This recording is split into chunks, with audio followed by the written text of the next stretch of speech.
Most people think they know whether they're doing well financially. They look at their salary, job title, apartment, car, maybe even the number in their bank account right after payday. If those look decent, they assume they're making progress. But a lot of people who look financially successful are standing on weak ground. They earn good money, they look stable, they look responsible, and yet one layoff, one emergency, or one bad year can expose how fragile the whole thing really is. Because the number most people use to judge their financial life is usually the wrong one. Your salary can lie to you, your lifestyle can lie to you too. If you want to know whether you're actually getting stronger with money, stop asking how much you make. Start asking what your money can protect. That's where the truth starts. Most people are measuring the wrong game. The modern economy trains people to obsess over visible signals: income, promotions, a nicer apartment, a better neighborhood, a more expensive routine. Those things are easy to compare and easy to admire, but they do not tell you whether your financial structure is improving, because money is not just about what comes in. It is about what stays, what compounds, and what gives you room to survive bad timing. That's why two people can make the same income and live completely different financial realities. One is quietly building resilience. The other is renting the appearance of success. And from the outside, they can look almost identical. If you want a more honest way to measure your life, there are three numbers that matter far more than salary. The first is your cash runway.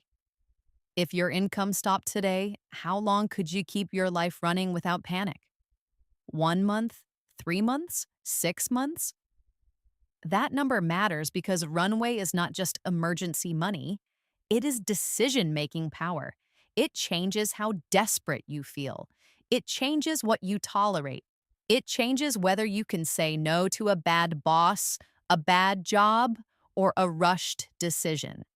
Before money buys comfort, it buys time. And time is what keeps you from making expensive decisions under pressure.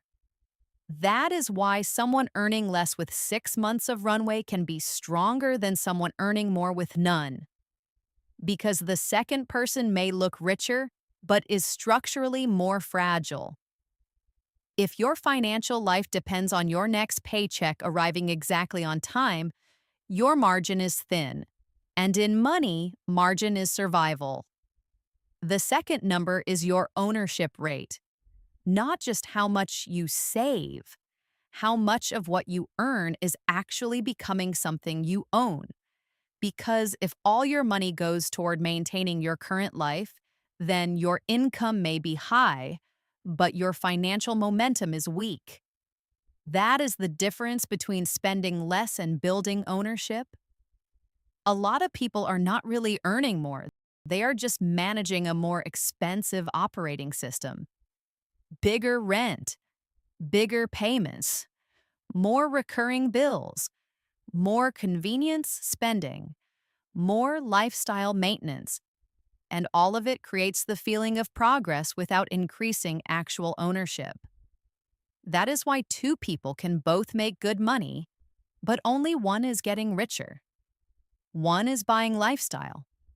The other is buying leverage. If your income rises, but more of it is not turning into assets, reserves, investments, or debt reduction, your life may look better while staying fundamentally stuck. If this is already changing how you think about money, subscribe. Because on this channel, we don't just talk about earning more. We talk about which financial structures actually make you harder to break. The third number is your net worth growth. This is the number that tells the truth over time. Not your paycheck, not your budget, not how responsible you feel. Is your financial position actually improving in a way that matters? Because a lot of people mistake activity for progress. They budget more, track more, optimize more, worry more. But if debt stays heavy, assets stay low, cash stays thin, and dependence on work stays high, they may be financially busy without becoming financially stronger. That is why net worth matters. It forces reality into the room. It asks one brutal question: if I keep living like this for the next 3 years, will I actually be in a better position?